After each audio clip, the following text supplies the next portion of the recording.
Hello అండి, ఎలా ఉన్నారు? బాగున్నారా? ఒక్కొక్క కూరకి ఒక్కొక్క కారం చేస్తూ ఉంటే చాలా రకాల కారాలు కావాలి కదండి. ఒక్క కారప్పొడితో ఎలాంటి ఫ్రై అయినా చేసుకునేలాగా నేను మీకు ఈరోజు చూపిస్తున్నానండి. కాకరకాయ చేసుకోవచ్చు, చిక్కుడుకాయ చేసుకోవచ్చు, పొటాటో చేసుకోవచ్చు, దొండకాయ, ఇలా ఎలాంటి ఫ్రైస్కైనా సరే ఒకే ఒక్క కారం చాలండి. అది ఎలాగో ప్రిపేర్ చేసుకోవడం చూసేద్దామా మరి?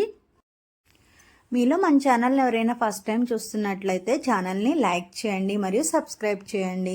ఫస్ట్ ఒక కళాయి పెట్టుకొని ఒక చిన్న కప్పు ధనియాలు వేసుకోండి.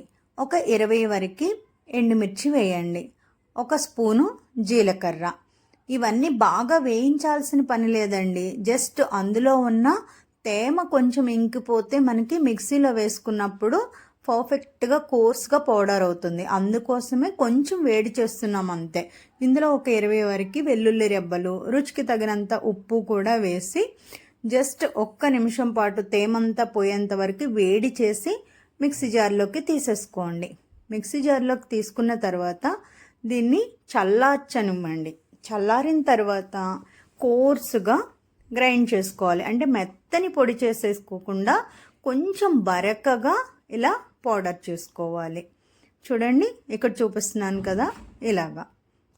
అంతే అండి, కారపొడి రెడీ అయిపోతుంది. దీన్ని ఎయిర్టైట్ కంటైనర్లో పెట్టుకుంటే 2 to 3 months వరకు స్టోర్ చేసుకోవచ్చు.